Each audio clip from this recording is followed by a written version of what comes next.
প্রিয় ভিউয়ার্স, তোমাদের সকলকে আমার ইউটিউব চ্যানেলের পক্ষ থেকে স্বাগতম। তো তোমরা কেমন আছো? আশা করি সকলেই ভালো আছো। তো তোমাদেরকে ভিডিওটি সম্পূর্ণ দেখার জন্য অনুরোধ রইল, কারণ আজকের ভিডিওতে আমি আলোচনা করব আমাদের ত্রিপুরা রাজ্যে যে বিগত কয়েক বছর ধরে যে চাকরিগুলো আটকে রয়েছে, তার মধ্যে অনেক চাকরি আমরা দেখছি যে দুর্নীতির মুখে আছে, এবং অনেক চাকরি যে রিক্রুটমেন্ট সম্পূর্ণ প্রসেসগুলো যা আছে সব কিন্তু বাতিল করে দিয়ে দেওয়া হয়েছে। তার একটি উদাহরণ আজকে উঠে এসেছে।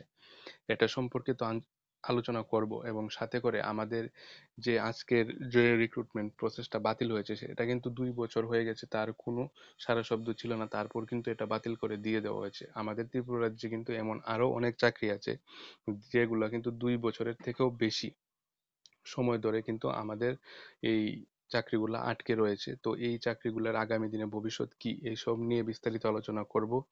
তো তোমরা ভিডিওটা সম্পূর্ণ দেখবে এবং ভিডিওটা সকলের মধ্যে শেয়ার করে দেবে। আর তোমাদেরকে সম্পূর্ণ ভিডিওটা দেখার জন্য অনুরোধ রইল, তোমরা দেখবে এবং তোমরা ভিডিও দেখার শেষে তোমরা তোমাদের মতামত কমেন্ট বক্সে জানিয়ে যাবে। তোমাদেরকে এতটুকুই অনুরোধ রইল। তো ফার্স্টে আমি বলে নিই যে আমাদের 2 বছর ধরে এমন অনেক চাকরি আছে যেগুলা আটকে রয়েছে। যেমন তার মধ্যে সব থেকে বড় হলো আমাদের ত্রিপুরা জেল পুলিশ, আমাদের fire service, Tripura fire service এবং ত্রিপুরা পুলিশ কনস্টেবল। সব থেকে বড় কথা হলো যে আমাদের ত্রিপুরা জেল পুলিশ এবং ফায়ার সার্ভিসের কোনো কথাই কিন্তু এখন উঠছে না। তারা কিন্তু জেল পুলিশের যে অ্যাসপারেন্ট আছে তারা কিন্তু আন্দোলনে নেমেছিল।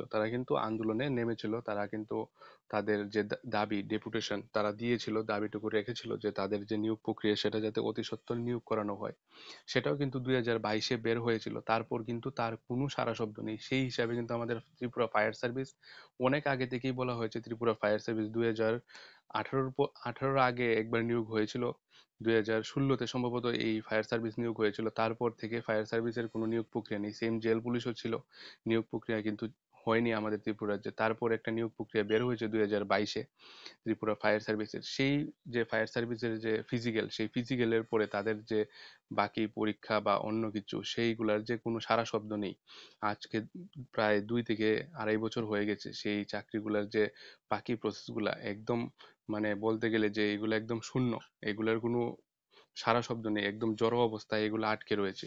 তো তাদের যে একটা প্রশ্ন, তাদের কি নিয়োগ প্রক্রিয়াটা কি হবে নাকি এটাও বাতিল হয়ে যাবে। তো আমরা এইসব নিয়েই এখন বলছি যে আমাদের মধ্যে এরকমই একটা জব তোমরা এখানে দেখতে পারছো, বা চাকরি বলতে পারো, যে আমাদের ত্রিপুরা লেজিসলেটিভ অ্যাসেম্বলি, সাধারণ কোনো জায়গা নয়, লেজিসলেটিভ অ্যাসেম্বলির আন্ডারে যে গ্রুপ সি গ্রুপ ডি পোস্টে, রেগুলার পোস্টের চাকরি বাতিল হয়ে গেছে। তোমাদেরকে এটাই বলবো আমি, যে রেগুলার পোস্টের চাকরি বাতিল হয়ে গেছে। আমাদের ত্রিপুরা রাজ্যের যে বেকার ভাই বোনেরা আছে, এতদিন তারা একটা আশা নিয়ে বসেছিল যে আমাদের এই ইলেকশন বা লোকসভা নির্বাচন শেষ হলে পরে আমরা হয়তো যে চাকরির প্রসেসগুলো আটকে রয়েছিল, যারা ইন্টারভিউ দেবে বা পরীক্ষা দেবে সেগুলো আটকে রয়েছিল, তারা কিন্তু একটা আশা নিয়ে এতদিন বসেছিল। তার মধ্যে থেকে এই একটা চাকরি, যা সম্পূর্ণ প্রসেসটাই কিন্তু বাতিল করে দেওয়া হয়েছে, পুরো রিক্রুটমেন্টটা ক্যান্সেল করে দেওয়া হয়েছে। এই রিক্রুটমেন্টে যারা যারা অ্যাপ্লাই করেছিল, তারা এতদিন ধরে প্রিপারেশন নিয়েছিল, তারা একটা ভালো সিদ্ধান্ত নিয়ে তারা একটা প্রিপারেশন নিয়েছিল, কিন্তু এখন এটা সম্পূর্ণ প্রক্রিয়াটাই বাতিল করে দিয়ে দেওয়া হয়েছে। এবং তাদেরকে এটাও বলা হয়েছে যে তারা যারা যারা অ্যাপ্লাই করেছিল তাদের টাকাটাও নাকি ফিরিয়ে দেওয়া হবে। আচ্ছা, এটা তো ভালো কথা, কিন্তু তারপরেও যে এই 2 বছর তাদেরকে এই চাকরির জন্য আটকে থাকতে হলো, তারা যে প্রিপারেশন নিল তার কি মূল্য, তার সময়ের কি মূল্য, তার কি সময়ের দাম নেই? তো এটাই আমি এখানে বলছি, যে এরকম যে আমাদের জেল পুলিশও আটকে রয়েছে, যার কোনো সারা শব্দ নেই। আমাদের অ্যাসপারেন্টরা এটাই বলছে সেই রিক্রুটমেন্টটাও কি বাতিল হয়ে যাবে। তো এটাও কিন্তু তারা বলছে, কিন্তু আমি তাদেরকে এটাই বলবো যে তোমরা ডেপুটেশন দিয়েছো, এখন তোমাদের একটা রেজাল্ট আসবে, তোমরা একটু ওয়েট করো। এবং ত্রিপুরা ফায়ার সার্ভিস, আমরা এটা জানতে পেরেছি যে আজকে 14ই জুন তারা কিন্তু ডেপুটেশনে গিয়েছে, তারা আন্দোলন করবে যে তাদের চাকরির প্রক্রিয়াগুলি কেন আটকে রয়েছে, এত দেরিতে কেন হচ্ছে, তাদের কোনো নিয়োগ প্রক্রিয়ার যে এই আগামী দিনের যে প্রক্রিয়াগুলো সেগুলো কেন তাদেরকে এ, করানো হচ্ছে না। তো এইসব নিয়ে তারা কিন্তু আজ ডেপুটেশনে গিয়েছে, তারা আন্দোলন করবে এইগুলা নিয়ে। তো তোমাদেরকে এটাই বলছি যে তোমরা একটু সময় ওয়েট করো। যেভাবে আমাদের নিয়োগ প্রক্রিয়ার মধ্যে দুর্নীতি চলছে, তোমরা এগুলো তোমাদের সামনে ক্লিয়ার হয়ে যাবে আরো ভালো করে। কিন্তু এর মধ্যে একটা সব থেকে দুঃখের খবর হলো, আমাদের যে ত্রিপুরা লেজিসলেটিভ অ্যাসেম্বলি, সেখানে যে 2022-এ তোমাদের মতো সেম জেল পুলিশ বা স্পেশাল এক্সিকিউটিভ বলো বা আমাদের ত্রিপুরা পুলিশ কনস্টেবল বলো, সেই রকমই কিন্তু এই নিয়োগ প্রক্রিয়াটাও বের হয়েছিল 2022-এ, এটা রেগুলার পোস্টে, কিন্তু এটা এখন বাতিল করে দিয়ে দেওয়া হয়েছে। তো তোমরা অনেকেই বলছো, তো তোমাদের যে চাকরিগুলো আটকে রয়েছে, তোমাদের যে আগামী ভবিষ্যৎ, সেটাও কিন্তু এতটা উজ্জ্বল আমি বলবো না। যদি আমাদের এই ডিপার্টমেন্ট গুলা যদি কোনো সাড়া শব্দ না দেয় আগামী 2-3 মাসের মধ্যে, তো তোমাদেরকেও কিন্তু এরকমই দুর্নীতির শিকার হতে হবে। তো তোমাদেরকে আমি এটাই বলবো যে আমাদের যে special executive, jail police, Tripura police constable, এগুলা একেবারেই আটকে রয়েছে। সেম 2022-এই কিন্তু এই নিয়োগ প্রক্রিয়াগুলো বের হয়েছিল, সেম এই যে লেজিসলেটিভ অ্যাসেম্বলির মতো। এবং আমাদের জেআরবিটি গ্রুপ ডি, এটাও আমরা দেখছি বিগত 4-5 বছর ধরে তাদেরকে ঝুলিয়ে রাখা হয়েছে। লোকসভা নির্বাচন বলো, বিধানসভা নির্বাচন, পঞ্চায়েত নির্বাচন, এমন একের পর এক অনেক নির্বাচন তারা দেখেছে, কিন্তু তাদের নিয়োগ প্রক্রিয়া এখনো সম্পন্ন হয়নি। কিন্তু কবে হবে তার কোনো সিদ্ধান্তও কিন্তু আমাদের যে কর্তৃপক্ষরা, তারা কিন্তু নিচ্ছে না। তারা দিনের পর দিন ডেপুটেশন এবং তারা কিন্তু রাস্তায় নামছে, তাদের আন্দোলন করছে, কিন্তু তারপরও তাদেরকে নিয়ে কেউ কোনো কথা বলছে না। তাদের নিয়োগ প্রক্রিয়া নিয়ে কেউ কোনো সাড়া শব্দ দিচ্ছে না, চূড়ান্ত সিদ্ধান্ত দিচ্ছে না যে তাদেরকে নিয়োগ প্রক্রিয়া করানো হবে। তাদের ইন্টারভিউ হয়েছে, কিন্তু এখন এটা 5 বছর হওয়ার কেন কথা? এটা তো অনেক আগেই নিয়োগ করার কথা ছিল, যেহেতু আমাদের বিভিন্ন ডিপার্টমেন্টের শূন্য পদের সংখ্যা অনেক।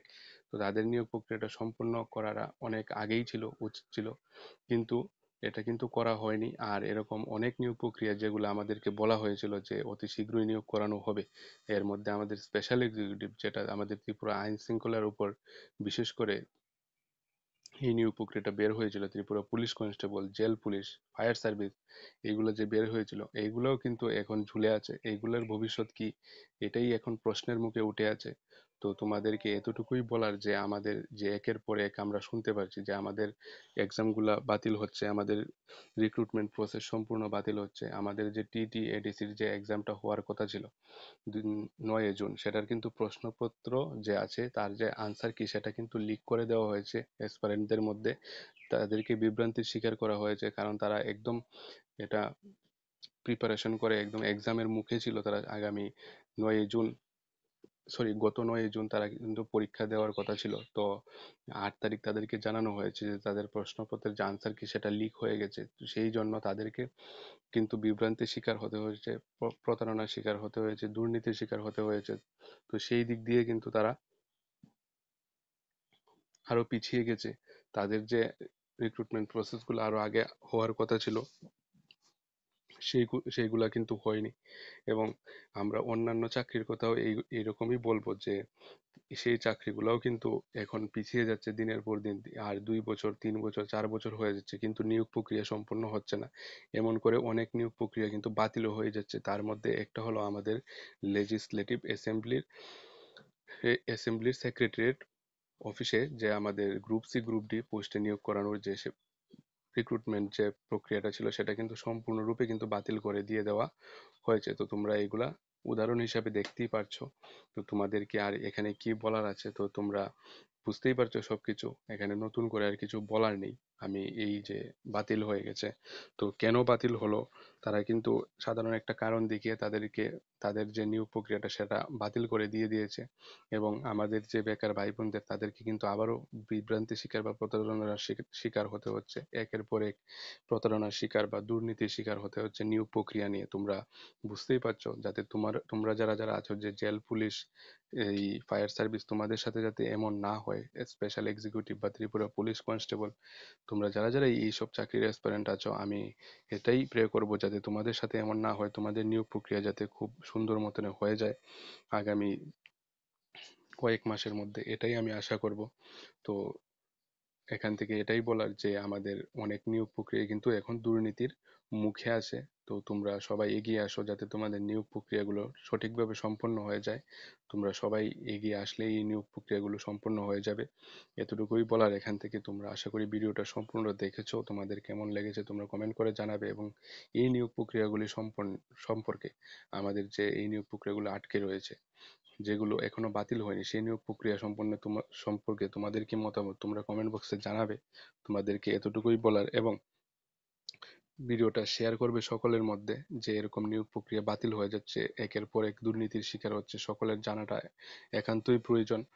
তোমাদের সকলের এই সব বিষয়ে অবগত থাকা একান্তই প্রয়োজন। তো তোমরা ভিডিওটা শেয়ার করবে, আর তোমরা যারা যারা আজ প্রথমবার চ্যানেলে ভিডিও দেখছো তোমরা চ্যানেলটা সাবস্ক্রাইব করে পাশে থাকবে।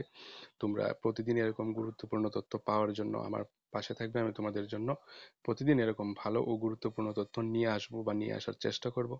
ধন্যবাদ সবাইকে ভিডিওটি দেখার জন্য। দেখা হবে নেক্সট ভিডিওতে এমনই কোনো গুরুত্বপূর্ণ তথ্য নিয়ে।